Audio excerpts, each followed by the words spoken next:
Proust, consolation. On est la 20. Alors ça va être des phases, des transitions. On va aller voir bientôt chez les gens qui parlent de Marcel Proust et qui en ont parlé les premiers. Là, tout simplement, à nouveau, une simple lecture. Mais une lecture, pour moi, qui compte. Vous savez que la question du sommeil est partout présente. C'est-à-dire qu'on a ces 8 chambres principales, 8 nappes de narration. Le principe étant que pour chacune de ces nappes, on est soit sur l'endormissement, soit sur le réveil. Donc une toute petite état de transition de conscience qui en lui-même n'a pas de durée, mais sur ce point sans durée rassemble la totalité des événements liés à cette nappe temporelle et ses personnages. Il y a une petite nuance pour cette échappée de Doncières. On a exploré l'hôtel, on a exploré ce fascinant passage sur l'absence de bruit quand le narrateur attend Salou dans sa chambre. Il y a eu aussi la conversation téléphonique. Et il y a ce moment en fin de l'exploration de l'hôtel, quand il arrive au bout d'un couloir, il trouve un tout petit cabinet clos. Le mur, il n'y a plus rien. Au-delà, c'est fermé. Et tout d'un coup, on a 2 grandes pages sur uniquement la question du dormir. Alors évidemment, pour nous, en ce moment, la question du dormir, elle est très bizarre. Il n'y a plus les bruits urbains, il y a cette désoccupation générale, il y a cette désoccupation aussi physique, il y a aussi toute cette angoisse qui circule autour. Donc pour chacun d'entre nous en ce moment, le sommeil est une drôle d'aventure plus légère, plus fragile, avec des rêves si bizarres. Alors en quoi ces pages sur le sommeil diffèrent des autres moments, puisque la question du sommeil est omniprésente dans la recherche? C'est tout simplement qu'il n'y a rien de narratif autour. C'est-à-dire qu'il y a la question du réveil à Balbec, la question de l'endormissement à Combray, c'est pour faire surgir Combray, ou pour faire surgir Balbec. Mais ici, à Doncières, il n'y a rien à faire surgir. Donc, on va parler du sommeil, vraiment. On va parler du dormir. Voilà. Vous avez votre casque, vos appareils, vous pouvez aller faire ce que vous voulez.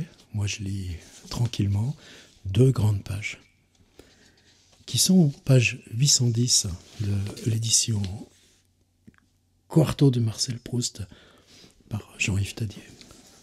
Je me couchais. Souvenez-vous que la recherche commence par « longtemps, je me suis couché de bonne heure ». Comme ça, on réveillait un motif récurrent, déjà très ancien dans le livre. Je me couchais.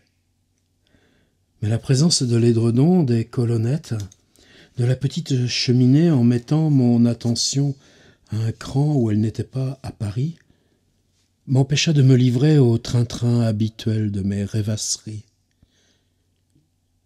Et comme c'est cet état particulier de l'attention qui enveloppe le sommeil et agit sur lui, le modifie, le met de plein pied avec telle ou telle série de nos souvenirs, les images qui remplirent mes rêves cette première nuit furent empruntées à une mémoire entièrement distincte de celle que mettait d'habitude à contribution mon sommeil.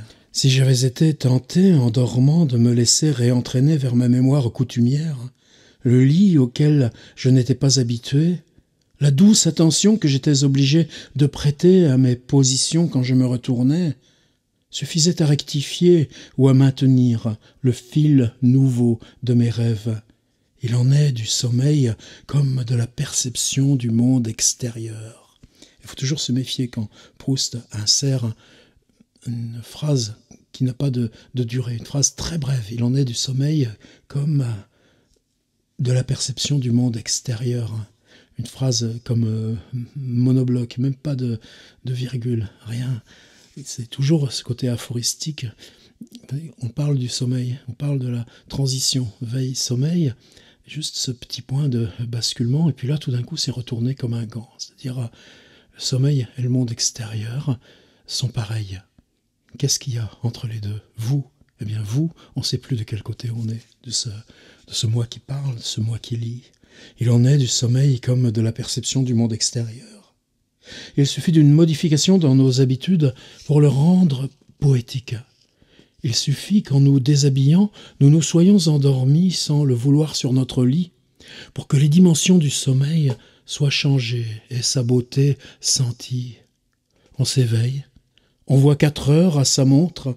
Ce n'est que 4 heures du matin, mais nous croyons que toute la journée s'est écoulée, tant ce sommeil de quelques minutes et que nous n'avions pas cherché nous a paru descendu du ciel, en vertu de quelque droit divin, énorme et plein comme le globe d'or d'un empereur. Le matin, ennuyé de penser que mon grand-père était prêt et qu'on m'attendait pour partir du côté de mes églises, je fus éveillé par la fanfare d'un régiment qui tous les jours passa sous mes fenêtres, mais 2 ou 3 fois, et je le dis, car on ne peut bien décrire la vie des hommes si on ne la fait baigner dans le sommeil où elle plonge et qui, nuit après nuit, la contourne comme une presqu'île est cernée par la mer, tirée, vous voyez là par contre comme elle est longue cette phrase, le sommeil interposé fut en moi assez résistant pour soutenir le choc de la musique, et je n'entendis rien. Les autres jours, il céda un instant, mais encore velouté d'avoir dormi, ma conscience comme ces organes préalablement anesthésiés, par qui une cautérisation restée d'abord insensible n'est perçue que tout à fait à sa fin et comme une légère brûlure, n'était touchée qu'avec douceur par les pointes aiguës des fifres qui la caressaient d'un vague et frais gazouillis matinal. Et après cette étroite interruption où le silence s'était fait musique, il reprenait avec mon sommeil avant même que les dragons eussent fini de passer, me dérobant les dernières gerbes épanouies du bouquet jaillissant et sonore. Et la zone de ma conscience que ces tiges jaillissantes avaient effleurée était si étroite, si circonvenue de sommeil, que plus tard, quand Saint-Loup me demandait si j'avais entendu la musique, je n'étais pas certain que le son de la fanfare n'eût pas été aussi imaginaire que celui que j'entendais dans le jour s'élever après le moindre bruit au-dessus des pavés de la ville. Peut-être ne l'avais-je entendu qu'en un rêve, par la crainte d'être réveillé, ou au contraire de ne pas l'être et de ne pas voir le défilé, car souvent, quand je restais endormi, au moment où j'avais pensé au contraire que le bruit m'aurait réveillé, pendant 1 heure encore, je croyais l'être, tout en sommeillant, et je me jouais à moi-même en minces ombres sur l'écran de mon sommeil les divers spectacles auxquels il m'empêchait, mais auxquels j'avais l'illusion d'assister. Et le mot écran comme il arrive ici. Ce qu'on aurait fait le jour, il arrive en effet, le sommeil venant, qu'on ne l'accomplisse qu'en rêve, c'est-à-dire après l'inflexion de l'ensommeillement, en suivant une autre voie qu'on eût fait éveiller. La même histoire tourne et a une autre fin. Vous voyez, encore une phrase brève, mais vous voyez comme elles sont rares. La même histoire tourne et a une autre fin. Malgré tout, le monde dans lequel on vit pendant le sommeil est tellement différent que ceux qui ont de la peine à s'endormir cherchent avant tout à sortir d'une autre.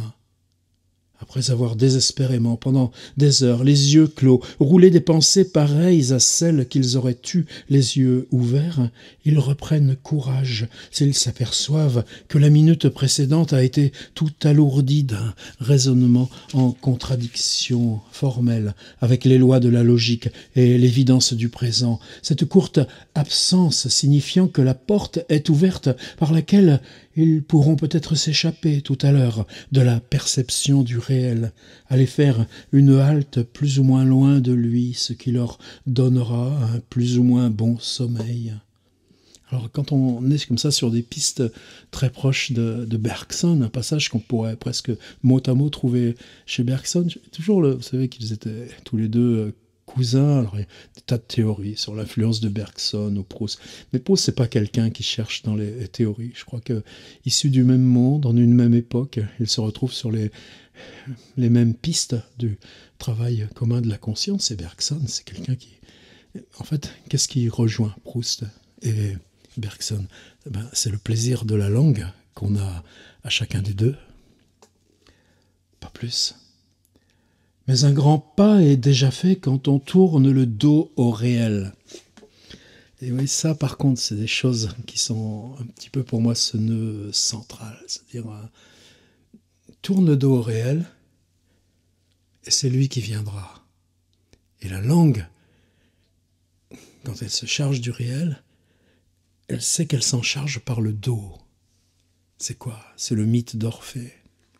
On ira lire ce que dit Maurice Blanchot dans le livre à venir, par exemple, de Marcel Proust.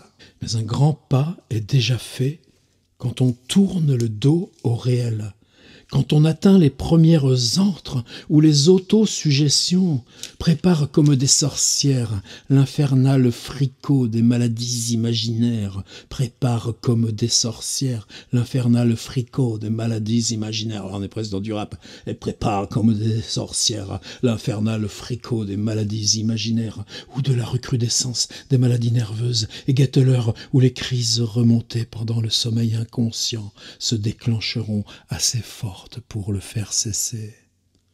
Non loin de là est le jardin réservé, où croisent comme des fleurs inconnues les sommeils si différents les uns des autres, sommeil du datura, du chanvre indien, des multiples extraits de l'éther, sommeil de la belladone, de l'opium, de la valériane, fleurs qui restent closes jusqu'au jour où l'inconnu prédestiné viendra les toucher, les épanouir, et pour de longues heures dégager l'arôme de leurs rêves particuliers en un être émerveillé et surpris. Au fond du jardin est le couvent aux fenêtres ouvertes, où on entend répéter les leçons apprises avant de s'endormir et qu'on ne saura qu'au réveil, tandis qu'un présage de celui-ci fait résonner son tic-tac, ce réveil matin intérieur que notre préoccupation a réglé si bien que quand notre ménagère viendra nous dire « il est 7 heures », elle nous trouvera déjà prêts.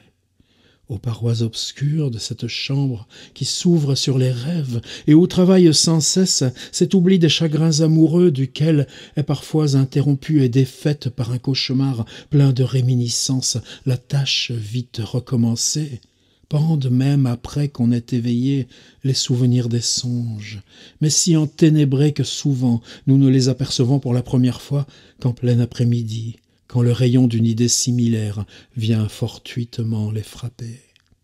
Quelques-uns déjà, harmonieusement clairs pendant qu'on dormait, mais devenus si méconnaissables que, ne les ayant pas reconnus, nous ne pouvons que nous hâter de les rendre à la terre, ainsi que des morts trop vite décomposés ou que des objets si gravement atteints et près de la poussière que le restaurateur le plus habile ne pourrait leur rendre une forme et rien en tirer.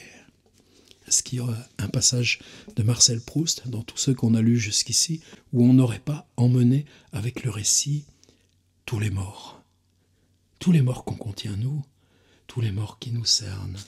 Près de la grille est la carrière où les sommeils profonds viennent chercher des substances qui imprègnent la tête d'enduit si pur que pour éveiller le dormeur, sa propre volonté est obligée, même dans un matin d'or, de frapper à grands coups de hache comme un jeune Siegfried.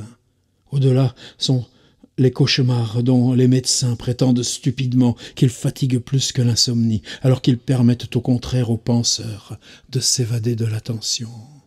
Les cauchemars, avec leurs albums fantaisistes, où nos parents qui sont morts viennent de subir un grave accident qui n'exclut pas une guérison prochaine. En attendant, nous les tenons dans une petite cage à rats. Évidemment, on retombe sur cette figure de légende. Vos morts, qu'est-ce que vous en avez fait? Vous les tenez dans une petite cage à rats, et il paraîtrait que le Marcel s'est lui-même entraîné pour écrire ce passage. Dans une petite cage à rats où ils sont plus petits que des souris blanches et couverts de gros boutons rouges, plantés chacun d'une plume, nous tiennent des discours cicéroniens. À côté de cet album est le disque tournant du réveil grâce auquel nous subissons un instant l'ennui d'avoir à rentrer tout à l'heure dans une maison qui est détruite depuis 50 ans.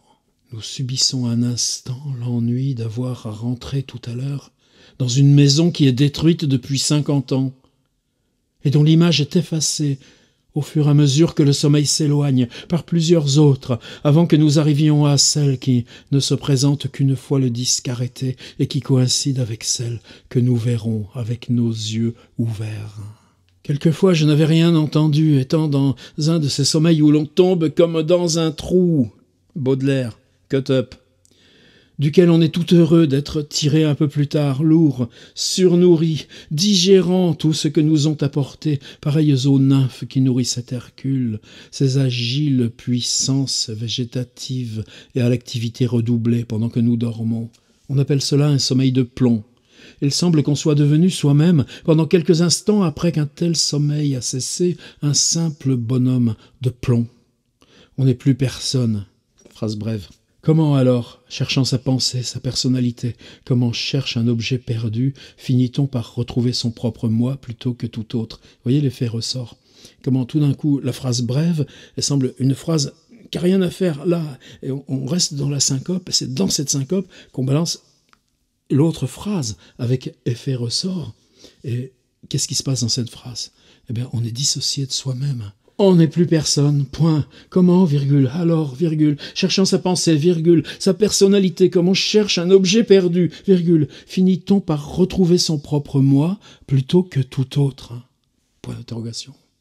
Pourquoi, quand on se remet à penser, n'est-ce pas alors une autre personnalité que l'antérieure qui s'incarne en nous?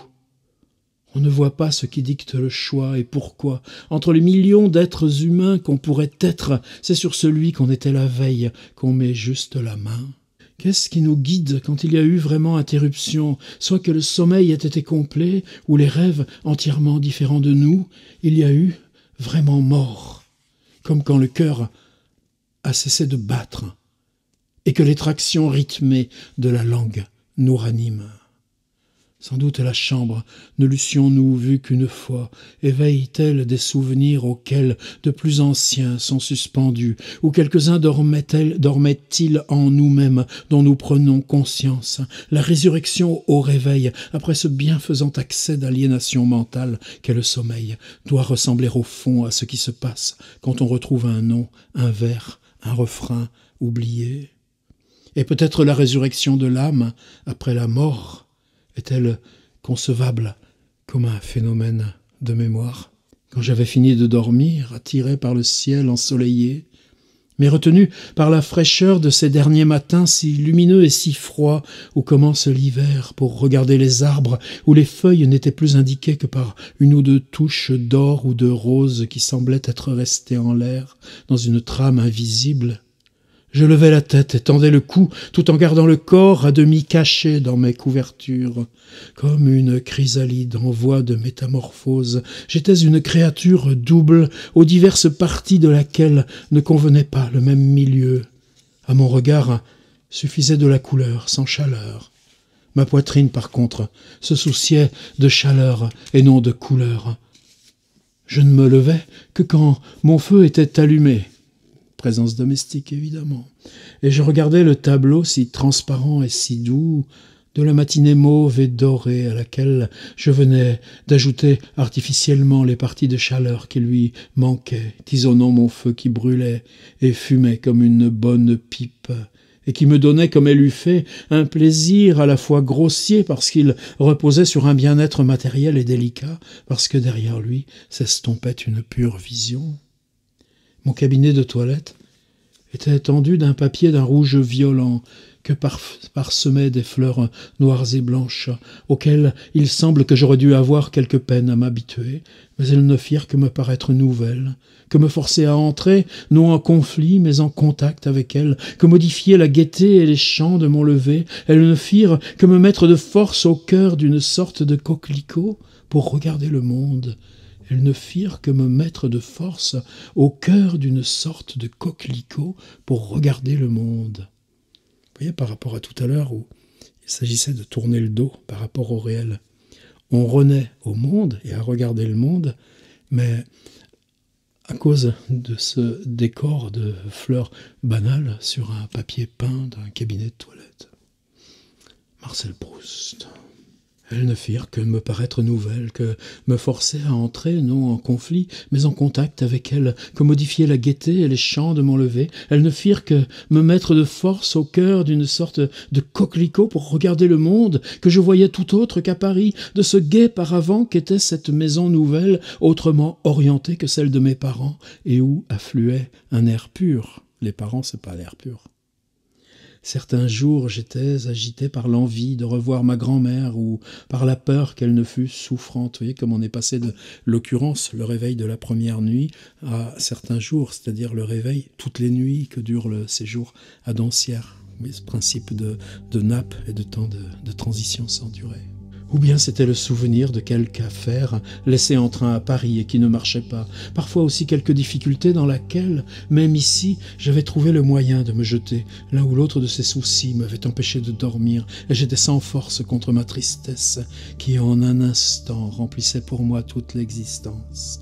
Alors, de l'hôtel, j'envoyais quelqu'un au quartier, domestique toujours, avec un mot pour Saint-Loup. Je lui disais que si cela lui était matériellement possible, je savais que c'était très difficile, il fut assez bon pour passer un instant. Au bout d'une heure, il arrivait, et en entendant son coup de sonnette, je me sentais délivré de mes préoccupations. Je savais que si elles étaient plus fortes que moi, il était plus fort qu'elles, et mon attention se détachait d'elle et se tournait vers lui qui avait à décider. Il venait d'entrer déjà, et déjà il avait mis autour de moi le plein air où il déployait tant d'activités depuis le matin, milieu vital fort différent de ma chambre et auquel je m'adaptais immédiatement par des réactions appropriées. J'espère que vous ne m'en voulez pas de vous avoir dérangé. J'ai quelque chose qui me tourmente, vous avez dû le deviner, etc., etc. Voilà ce que j'avais envie de partager aujourd'hui. Et demain, on verra.